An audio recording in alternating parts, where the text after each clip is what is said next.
Hello, Symposiast! I'm Dr. Angela Puca, Religious Studies PhD and University Lecturer, and this is your online resource for the academic study of magic, esotericism, paganism, shamanism, and all things occult, including the topic of today's episode, which is weather magic. Weather magic, understood as the ability to influence atmospheric conditions through supernatural or ritual means, is among the oldest and most widely attested forms of magical practice. Rooted in the necessity of agricultural societies to control rainfall, prevent storms, and ensure seasonal stability, weather magic occupies a central position in both learned and popular traditions of magic. The practice is deeply intertwined with broader systems of religious and magical thought, often overlapping with divination, protective magic, and during the early modern period, witchcraft accusations. While some societies regarded weather magicians as beneficial figures, cunning folk or ritual specialists who safeguarded crops and communities, others demonized them, particularly in Christian Europe, where clerical authorities frequently associated them with diabolical witchcraft. The historical record provides rich documentation of weather magic in diverse cultural contexts, from the ancient Mesopotamian omen series Enuma, Anu, Enlil to early modern European witch trials. In Mesopotamian astrology and divination, celestial phenomena such as the halo of the moon were systematically observed to predict meteorological changes, linking the heavens and the earth in a complex system of interrelated signs. Meanwhile, in early modern Europe, individuals accused of witchcraft were frequently charged with manipulating the weather to cause harm, often through storm summoning, rain theft, or hailstone generation, revealing how anxieties regarding climate and community survival were projected onto supposed magical practitioners. A crucial distinction must be made between two primary conceptualizations of weather magic: pragmatic or protective weather magic and malevolent weather magic. The former involves techniques used to summon rain, avert storms, or ensure favorable agricultural conditions. These methods were often the domain of cunning folk and local ritualists, who employed charms, herbs, and spoken incantations to influence the elements. Among the Andean people, the practice of cabañuelas represents an indigenous system of weather divination and intervention based on interpreting meteorological patterns and performing ritual gestures intended to mediate climatic outcomes. In contrast, malevolent weather magic, frequently cited in European witch trials, reflected fears of supernatural sabotage, where witches were believed to steal rain from one village to benefit another, conjure destructive storms, or blight crops through magical intervention. The role of religious institutions in shaping perceptions of weather magic cannot be overstated. In medieval and early modern Europe, the Christian Church both condemned and engaged in weather controlling rituals. Priests performed processions, exorcisms, and benedictions to protect crops from storms, positioning themselves as legitimate mediators between the divine and the natural world. At the same time, the church played a significant role in constructing the figure of the weather witch, integrating pre Christian folk beliefs into the demonological framework of the witch hunts. Accusations of weather magic, particularly in regions such as Hungary and Austria, reveal the extent to which village disputes and climate related anxieties were translated into legal and theological narratives. In examining weather magic, we are not only studying a form of magical practice, but also engaging with broader questions of power, knowledge, and survival. Historically, the ability to control the weather was regarded as a means of negotiating one's relationship with nature, a practice perceived as either sacred or heretical, depending on the cultural and religious context. This episode will explore weather magic through its historical development, cultural variations, and its role in both ritual and accusation, situating it within the wider discourse of magic, religion, and environmental history. But before we dive brain deep into the topic of weather magic, I'd like to remind you that this project of delivering free academic scholarship on all things esoteric based on peer reviewed scholarship as well as primary sources from a scholarly point of view can only exist thanks to your support. So if you have the means and want to keep this project alive and going, please consider supporting my work with donations on PayPal, Coffee, joining my growing and fantastic Patreon community. I always highly recommend joining my Patreon community because I just really adore my patrons. Some of them have become friends, and we have monthly lectures, a book club. There's a Discord server. We also have a monthly session where you can come and ask all of your questions to myself or to any of the other community members, the other patrons. So I think that if you join, you're gonna love it. If you love esotericism, and especially if you are academically inclined, you're gonna love this community. So please join. You will get a lot out of it. And as a bonus, you will also support this project. So thank you so much for considering to support my work. And now back onto our topic. The practice of weather magic has been deeply embedded in our society ever since antiquity. Often intertwined with religious beliefs, divination systems, and early forms of scientific observation. In ancient cultures, weather was perceived as a force controlled by divine or supernatural agents. Thus, human intervention necessitated ritual, supplication, or magical manipulation. Among the most extensively documented traditions of weather magic are those found in Mesopotamia, where celestial and atmospheric phenomena were meticulously recorded and interpreted for their prognostic significance, and in the Andean highlands, where indigenous practices such as the cabañuelas demonstrated an alternative performative approach to weather forecasting and control. So let's explore this. In Mesopotamia, weather magic was closely linked to astrology and divination and formed part of an intricate system of celestial prognostication. The Enuma Anu Enlil, a Babylonian compendium of astrological omens, contains systematic observations of the moon, stars, and atmospheric conditions to predict future events, including climatic disturbances such as storms, droughts, and heavy rainfall. The lunar halo, in particular, was a phenomenon of great significance, as its appearance was believed to presage specific weather patterns. Babylonian scholars recorded instances where halos surrounding the moon, sometimes accompanied by the presence of certain stars, indicated impending droughts or excessive rainfall, thus impacting agricultural cycles and political stability. The divinatory interpretation of meteorological signs extended beyond mere observation of natural occurrences. The Mesopotamians actively sought to intervene in weather patterns through ritual magic. Priests, serving as intermediaries between the divine and human realms, performed elaborate ceremonies to avert catastrophic weather events. These rituals, often conducted in temples, involved incantations, offerings, and symbolic actions intended to appease the gods responsible for meteorological balance. The role of the moon god Sin and the storm god Adad was particularly prominent in these practices, with the former associated with cycles of abundance and scarcity, and the latter governing thunderstorms and rainfall. While the Mesopotamians relied on a system of celestial observation, their approach to weather magic was not merely theoretical. Clay tablets from the Neo-Assyrian period contain detailed reports sent to kings advising on necessary countermeasures against unfavorable omens. In some cases, these described rituals aimed to mitigate predicted weather disasters, which shows an early attempt to influence climatic conditions through magical intervention. In contrast to the Mesopotamian system of textual divination, the Andean peoples developed an embodied and performative form of weather forecasting known as cabañuelas. This practice, still prevalent among rural Andean communities, involves interpreting a variety of natural signs, cloud formation, winds, temperature fluctuations, and animal behaviors to predict rainfall and climatic conditions for the upcoming agricultural season.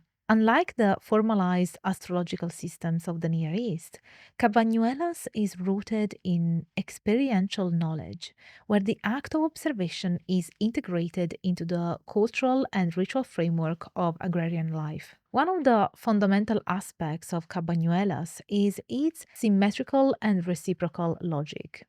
Andean cosmology emphasizes the interconnectedness of humans' nature and spiritual forces, viewing weather patterns as a reflection of social and ritual harmony.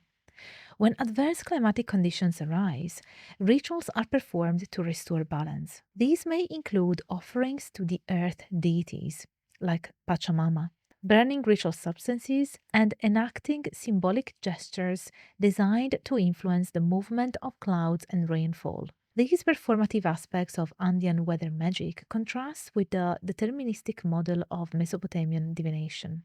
While Babylonian scholars sought to predict and at times ritualistically counteract unfavorable weather, Andean practitioners actively engaged in a form of ritual dialogue with the environment. Their practices were not just observational but participatory, reinforcing a worldview in which human agency, spiritual forces, and natural elements were deeply interwoven. Despite the differences in methodology, both Mesopotamian and Andean traditions illustrate the fundamental human desire to interpret and control the forces of nature. The Babylonian approach, heavily textual and structured around celestial divination, exemplifies an early form of scientific meteorology, interwoven with ritual magic. In contrast, the Andean system, rooted in embodied practice and community ritual, emphasizes the performative and relational dimensions of weather magic. Both systems reflect an understanding of weather as an entity that can be read and influenced by human action. Ancient weather magic, whether through the meticulous recording of celestial patterns or the enactment of ritual gestures, functioned as a means of negotiating environmental uncertainty. These negotiations, whether framed by the movements of the stars or the rhythms of the land, laid the foundation for later magical and religious practices that sought to harness or mitigate meteorological forces. As Europe transitioned from the medieval to the early modern period, weather magic became increasingly intertwined with the politics of religious reform, agrarian survival, and the judicial mechanisms of witch hunting. While pre Christian traditions of weather magic persisted, particularly within the practices of cunning folk healers and folk magicians, these customs faced heightened scrutiny. Theological shifts, coupled with the socio-economic pressures of climate fluctuations, such as the Little Ice Age between the 1300 and the mid 1800, contributed to the criminalization of weather magic. In particular, accusations of weather related maleficium or harmful magic became central to early modern witch trials, especially in regions susceptible to agricultural instability. Throughout the medieval and early modern periods, cunning folk, popular practitioners of magic, were often consulted regarding weather related issues. Their role in safeguarding communities from storms, ensuring bountiful harvests, and repelling malevolent forces was deeply rooted in rural societies. Cunning folk employed various techniques, including spoken charms, the use of sacred objects, and the burning of herbs, to influence atmospheric conditions. Many of these practices stemmed from pre Christian magical traditions but continued under a Christianized framework, frequently incorporating prayers and religious symbols. One of the most common protective rituals against storms involved the use of iron, particularly in the form of knives or nails, which were believed to ward off malevolent weather spirits. Similarly, holy water and consecrated candles were often utilized in both folk and clerical attempts to dispel menacing storms. In many instances, these protective rites were carried out alongside agricultural festivals, linking seasonal cycles with magical intervention. However, although cunning folk were generally viewed as benevolent figures, their weather controlling abilities sometimes provoked suspicion. In times of crisis, especially during extended droughts or devastating storms, magical specialists could swiftly become scapegoats, accused of bringing about the very disasters they were sought to prevent. By the late 15th and early 16th centuries, the belief that witches could control the weather emerged as a significant aspect of European witchcraft accusations. This development was partly shaped by elite demonological literature, such as Henrik Kramer's Malleus Maleficarum from 1487, which explicitly asserted that witches could summon storms, ruin crops, and manipulate natural elements through pacts with the devil. Consequently, weather magic, once regarded as a neutral or even beneficial practice, increasingly became linked with diabolical witchcraft. The most notorious accusations of weather magic involved claims that witches could summon hailstorms to ravage crops, steal rain to deprive neighboring villages of water, or conjure tempests to sink ships. This was particularly evident in trials conducted in Central and Eastern Europe, where climatic instability often coincided with waves of witch persecution. In Hungary and Austria, for example, trials often featured testimony from witnesses who alleged that witches had conjured storms by conducting secret rituals or invoking demonic forces. A prevalent theme in these accusations was the idea that witches operated in groups, assembling on mountain ridges or near rivers to summon destructive weather. Although grounded in folklore, such claims were magnified by the theological and legal frameworks of witch hunting. Documents from these trials reveal that accusations of weather magic followed specific patterns. In many instances, those accused were individuals already marginalized within their communities, frequently elderly women, healers, or those with reputations for uncanny knowledge. The charges against them often combined elements of traditional folk magic with newer demonological interpretations, portraying them as agents of the devil rather than community based practitioners of weather control. One particularly striking case is that of Katharina Augustin, a woman tried in Scherding in 1647. Under torture, she confessed to being part of a witch school composed of 13 members who could transform into animals and manipulate the weather. According to trial records, these witches allegedly collected snow in baskets on St. George's Day, allowing it to transform into hailstones that would later be unleashed to destroy crops. While such accusations seem fantastical, they reflect the broader anxieties about agrarian stability and the perceived need to identify and punish those responsible for weather related disasters. Now, let's also cover the Magia Tempestaria, which has been studied by one of my Italian colleagues, so I thought it would be worth including it here. So, the concept of Magia Tempestaria, which could be translated as storm magic, has evolved significantly from antiquity through the early modern period, shaped by shifting religious, social, and cultural perspectives. Historically, the alleged ability to summon and dispel storms, control rain, and manipulate atmospheric conditions was both feared and at times revered. The scholarly work by Marina Montesano offer a detailed analysis of how these perceptions developed, particularly within the framework of Christian doctrine and witchcraft persecution. One of the earliest references to Magia Tempestaria appears in an 1080 epistle from Pope Gregory VII to King Harald III of Denmark, as examined by Montesanto in Il Papato e la Stregoneria. In this letter, the Pope warned the Danish king against executing women accused of causing storms and pestilences, asserting that such calamities were divine punishments rather than the result of human action. This reflects the medieval church's initial stance, which sought to discredit pre-Christian magical traditions as mere superstition. However, over time, this perspective shifted. By the later Middle Ages and into the early modern period, Magia Tempestaria became a central accusation in witch trials, which demonstrates a significant transformation in ecclesiastical attitudes towards weather magic. Montesano's research highlights how the church moved from outright denial of human weather manipulation to an active campaign against it, which culminates in the early modern witch hunts.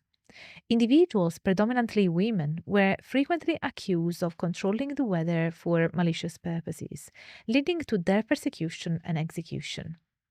This transition was fueled by growing societal anxieties about climate variability, agricultural failure, and the increasing power of religious institutions to regulate popular beliefs. In her later work, Con tuono lampo o pioggia, magia e stregoneria tempestarie fra antichità ed età moderna, from 2023, Montesano further explores how different societies interpreted and responded to the belief in human weather control.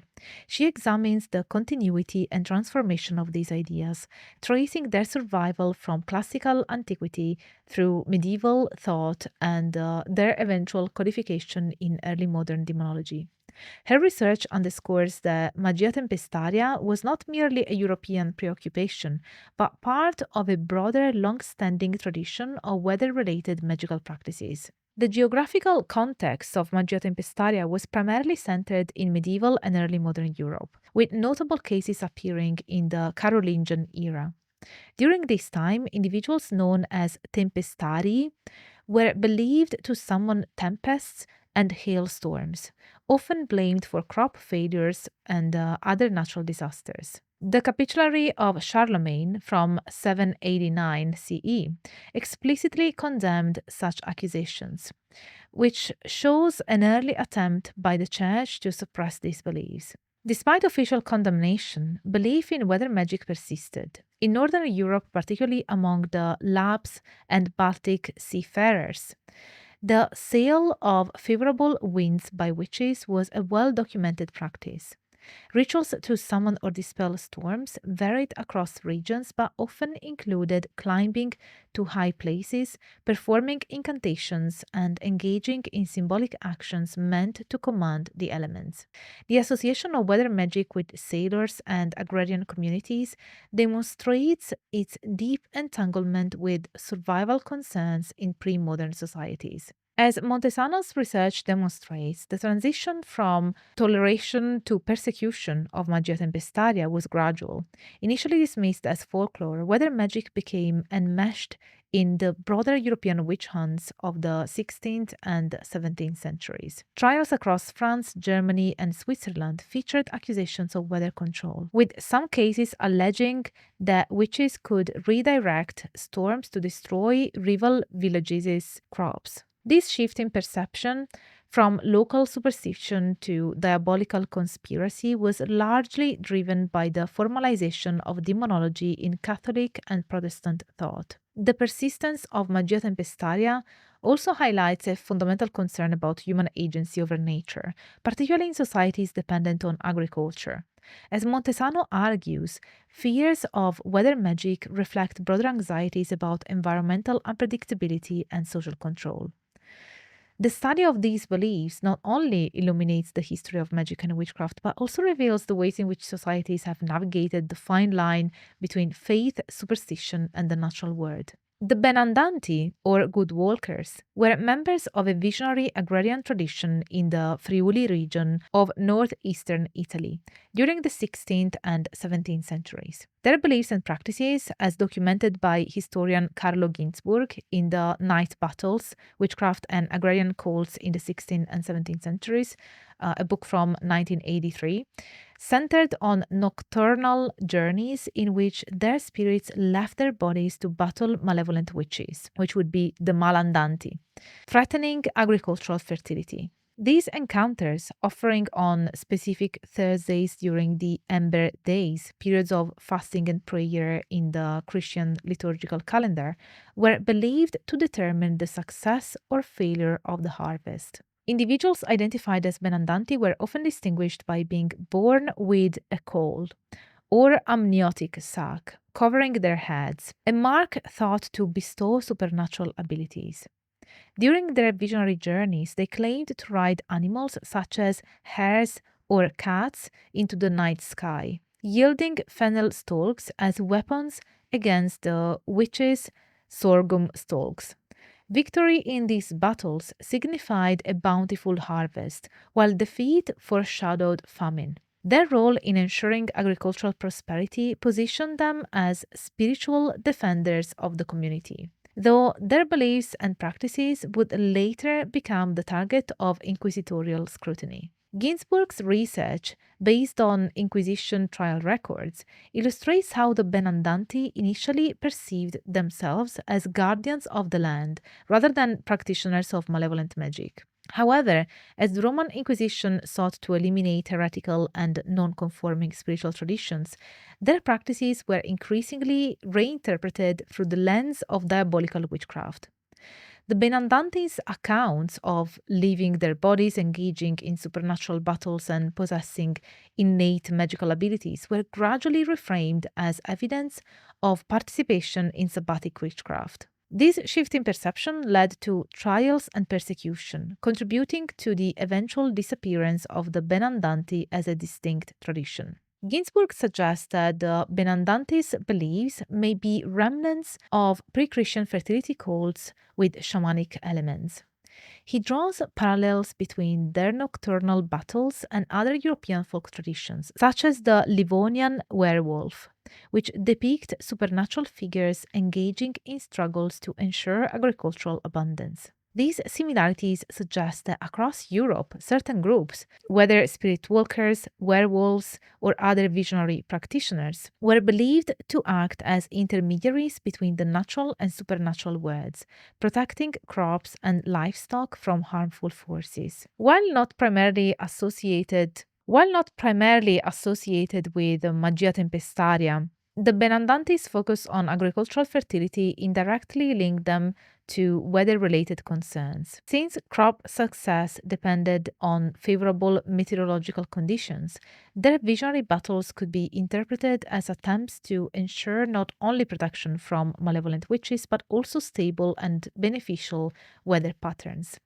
However, unlike traditions explicitly aimed at summoning or averting storms, the Benandante's role was more about safeguarding the land from supernatural threats rather than manipulating weather directly. In some accounts, witches were believed to cause droughts or excessive rainfall, reinforcing a conceptual overlap between agrarian magic and weather control. Ultimately, the persecution of Benandanti illustrates how localized folk traditions could be reinterpreted and condemned under the growing authority of religious orthodoxy.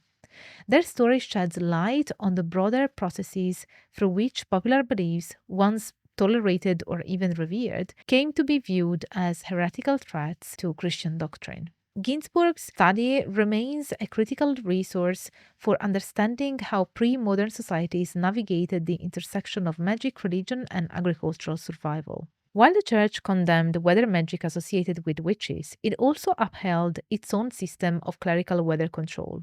Throughout the medieval and early modern periods, priests conducted rituals to ward off storms, protect crops, and ensure favorable weather. These rituals often involved processions, the blessing of fields, and the use of relics to disperse threatening clouds.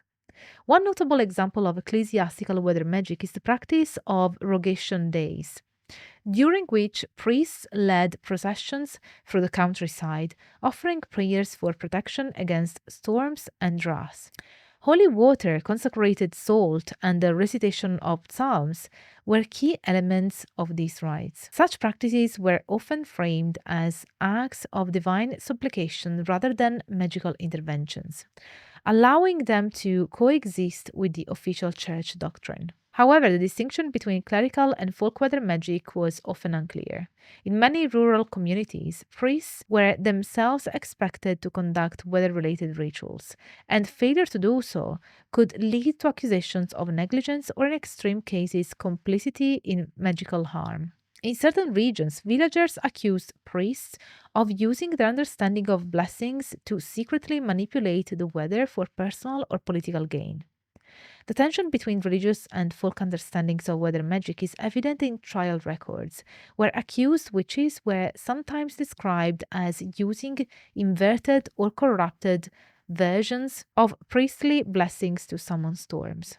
In one Hungarian case from 1758, the accused woman was reported to have recited an anti benediction to drive away beneficial rain, allegedly cursing her village with drought. Such accounts reveal the extent to which both lay and clerical figures could be implicated in weather magic, depending on the circumstances and prevailing beliefs of the time. Transformation of weather magic from a neutral or even protective practice into a feared form of diabolical witchcraft illustrates broader changes in European religious and social thought during the early modern period. While cunning folk and healers once played vital roles in weather protection, the rise of witch hunting and the growing influence of demonology led to the criminalization of many traditional magical practices. At the same time, the church's continued use of weather controlling rituals demonstrates the enduring need for intervention in natural forces, even as magical approaches were condemned. Now, let's look at weather magic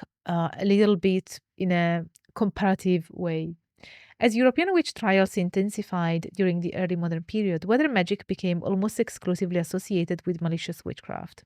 However, in other parts of the world, weather magicians remained powerful figures, often holding respected positions within their communities. The Balkans, in particular, maintained a rich tradition of weather magic that did not undergo the same demonological transformation as in Western Europe. Instead, weather magicians were regarded as protectors who could control storms, prevent droughts, and engage in spiritual combat to safeguard the agricultural well being of their communities. Similarly, the use of talismanic magic, where objects were imbued with power to influence the elements, continued to thrive in Byzantine and post Byzantine traditions, which provides a contrasting model to the European criminalization of weather control. In Balkan folklore, weather magicians were not feared as witches, but revered as powerful spiritual figures capable of controlling storms and protecting communities from destructive weather. The Juhach, a well documented magical practitioner in Slavic and Balkan tradition, was believed to possess an innate ability to manipulate meteorological forces. Unlike European witches, who were accused of summoning storms for harmful purposes, the Juhach was viewed as a community guardian able to combat malevolent spirits responsible for inclement weather.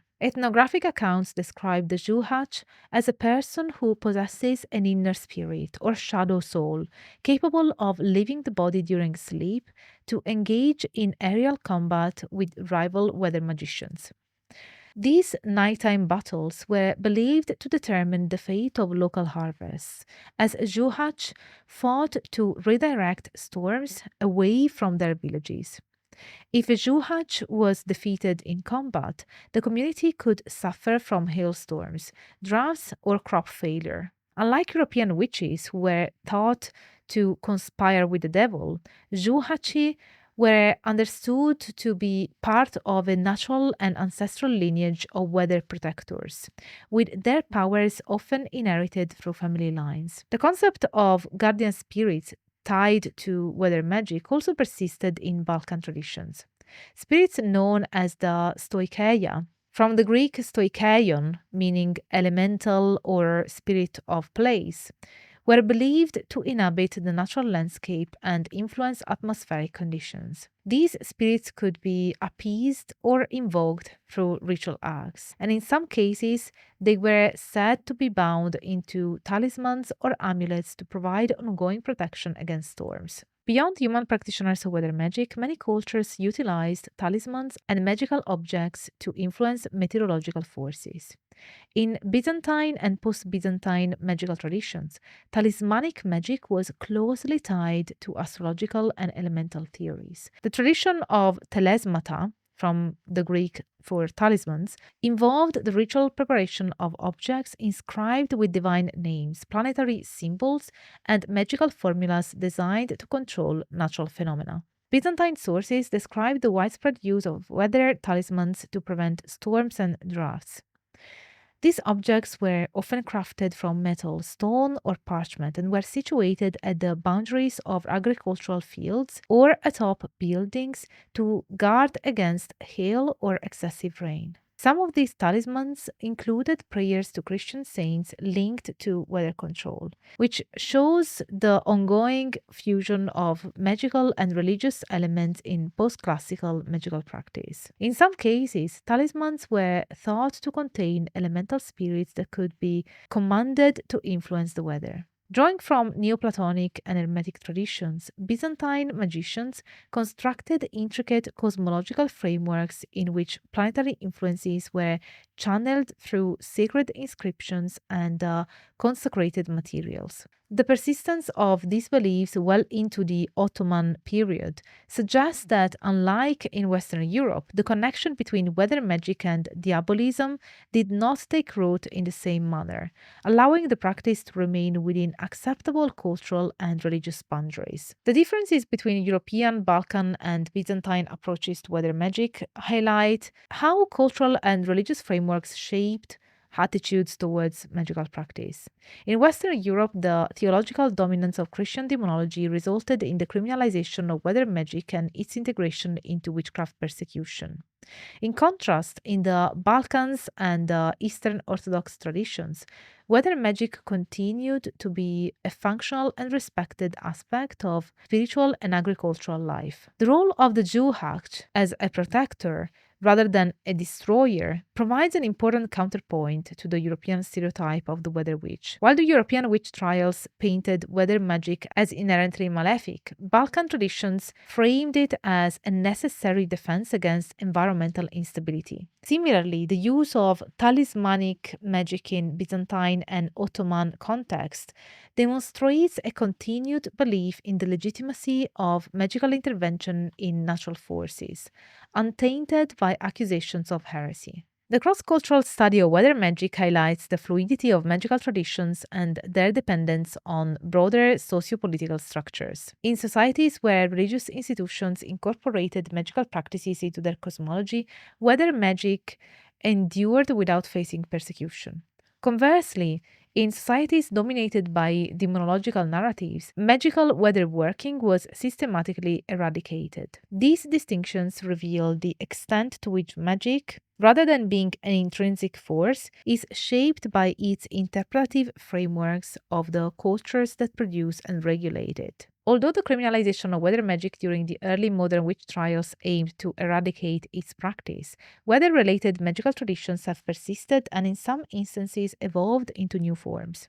In contemporary esoteric and pagan communities, weather magic remains an active part of magical practice, often intertwined with environmental awareness, digital magic, and the resurgence of animistic worldviews. Unlike in the past, when weather magic was primarily employed for agricultural survival or framed as malevolent witchcraft, modern practitioners engage with it as a means of personal empowerment, ecological attunement, and magical activism. In contemporary pagan traditions such as Wicca, Druidry, and various branches of folk magic, weather magic is frequently understood through an animistic perspective. Practitioners perceive the weather not as an impersonal force, but as an entity or collective of spirits that can be engaged with through ritual, offerings, and intention setting. The revival of pre-Christian European traditions has prompted a reinterpretation of historical weather magic, often stripping it of its previous associations with witchcraft persecution and instead positioning it as an eco-spiritual practice. One of the key features of modern weather magic is its emphasis on harmonization rather than control. That's really important. Harmonization, not control. While historical weather magicians were often accused of bending nature to their will, contemporary practitioners typically seek to collaborate with natural forces.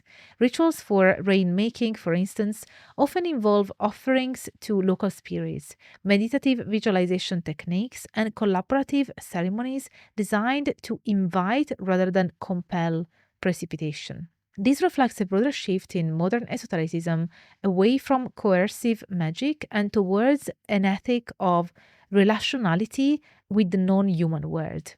Moreover, the renewed interest in cunning folk traditions has resulted in the re-adoption of charms, talismans, and spoken spells for weather protection. While contemporary pagans no longer depend on weather magic for agricultural survival in the same manner as previous societies, they frequently utilize these practices for more personal concerns, such as ensuring good weather for an outdoor ritual or alleviating the effects of extreme weather events. A particularly novel development in contemporary weather magic is its adaptation to digital spaces. With the rise of online magical communities, practitioners have began experimenting with technologically mediated forms of weather magic. Some engage in collective spell work via social media, coordinating rituals to influence meteorological conditions in specific locations. Others incorporate digital sigils, symbols intended to carry intent, into weather related magic, often embedding them in online images or code based visualizations. This digital approach to weather magic represents a fusion of traditional magic methodologies with contemporary technology. The concept of casting a spell through online networks draws upon historical understandings of sympathetic magic, where the representation of an object or event is believed to influence the actual thing itself.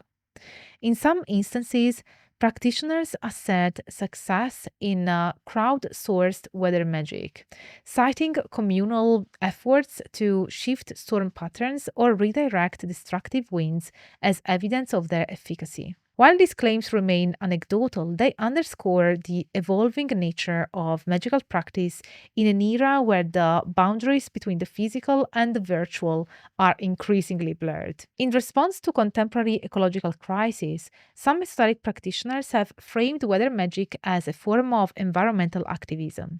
This approach, often termed climate magic, seeks to use ritual practices to influence weather patterns and foster ecological awareness and healing. Pagans and animists who engage in weather magic frequently connect their practice to larger environmental movements, viewing their magical work as a means of aligning human consciousness with planetary well being. The shift from utilizing weather magic as a survival tool to interpreting it as an ecological statement reflects broader trends in contemporary spirituality. The notion that humanity and nature coexist in a reciprocal relationship, one that can be fostered through ritual intention and ethical engagement, resonates with older traditions of animistic weather magic, such as those found in the Andean cabañuelas or Balkan juhach. However, in the modern context, these practices are frequently articulated through the language of environmental justice, underscoring the ways in which esoteric traditions continue to adapt in response to contemporary concerns. As climate change intensifies, the role of weather magic in historic traditions is likely to continue to evolve. While scientific meteorology provides increasingly precise tools for predicting and mitigating extreme weather events, many spiritual practitioners argue that magic offers a complementary approach, one that engages the human psyche and fosters a deeper connection with the living world. Recent scholarship has explored how traditional weather magic can be understood not only as a supernatural practice but also as an early form of environmental observation and intervention. Historical practices such as Mesopotamian lunar omens, European folk charms, and Andean cabañuelas were in many respects proto-scientific methods of tracking meteorological patterns and responding to environmental fluctuations. In this regard, the continued use of weather magic can be seen as part of a long-standing human effort to comprehend and engage with atmospheric forces. At the same time, modern weather magic raises complex ethical questions. If magic could genuinely influence the weather, how ought it to be yielded in the context of a global climate crisis? Should practitioners of magic undertake large scale interventions, or should weather magic remain a localized, ritualistic engagement with natural forces? These questions reflect the ongoing tension between individual magical agency and collective ecological responsibility. Despite its historical condemnation, weather magic has persisted in multiple forms, adapting to shifting cultural, religious, and technological landscapes. Whether framed as an ancient craft, a spiritual practice, or an environmental act, it remains a potent symbol of humanity's enduring desire to mediate its relationship with nature. The study of weather magic, then, is not just an examination of superstition or folklore. It is an inquiry into the ways in which societies, past and present, have sought to understand, influence, and harmonize with the forces that govern their world. As we have explored throughout this episode, weather magic is a profoundly cross cultural phenomenon. It appears in ancient Mesopotamian texts, European witch trials, Balkan folklore, and contemporary digital magic. Each manifestation reveals something about the values, anxieties, and aspirations of the society in which it occurs. Tracing the evolution of weather magic reveals not only the history of magical practice, but also the broader human experience, one that is continuously shaped and reshaped by the rhythms of the natural world. This is it for today's video, and these are my references so that you can see them all. They were also mentioned in the individual slides. So this is it, and if you watched until this point, congratulations, you're very committed to your learning and I'm super proud of you. And please leave me a thunder emoji in the in the comments so that I know that you have watched the video up until this point. So if you like this video, this episode, and if you like my project and you have the means to support it, I would really, really appreciate it if you consider supporting my work with PayPal donations, joining memberships here on YouTube, sending super thanks in the comments, also joining my Patreon community. That's definitely one of my favorite ways because I know that you're gonna love it and I know that you're gonna love the community there. I adore my patrons, so it's a way of supporting my work, but also to enter a fantastic community. So that's why I highly recommend it. And yeah, all the way to support my work are present in bio, in the cards, in description, everywhere. So thank you so much for considering. And otherwise, you can also help me by sharing my videos around so that the symposium can grow. As you know, the social media algorithms are not really great at showing the things that you want to see, and sometimes you can be sort of wrapped into an echo chamber. So if you can share my videos around, that would massively help me. And also, don't forget to sign up for my newsletter. I forgot to say in the beginning, but there we go. Sign up for my newsletter so that you will always be the first to know about all my updates and news, because I always post them to my newsletter subscribers. And also there are exclusive pictures, what's going on with my life and all of that. So if you're interested, sign up for that. Again, the links are present pretty much everywhere, bio, description, info box, everywhere. And if you like this video, don't forget to smash the like button, subscribe to the channel if you haven't already. Let me know in the comments what you thought about this episode. I'm really curious to know whether you knew anything about weather magic. This video, by the way, was inspired by a conversation with one of my patrons. I don't know if I can mention you by name because I didn't ask for permission, but hi, you know who you are. And I was inspired by a patron of mine who asked me about weather magic, and I thought, I'm not sure. I have to research that. And so I got like into this rabbit hole and I said, okay, I'm gonna make an episode on that because this is actually an interesting topic. And so that's how this episode happened. So yeah, let me know what you thought about this in the comments. If you have anything to add, it's obviously not gonna be a comprehensive episode because there's so much to say on weather magic, but I covered what I could find in the scholarship. And yeah, let me know what you thought about that. And share my videos around. I've already said that. And thank you so much for being here. I really hope that you stay tuned for all the academic fun. Bye for now.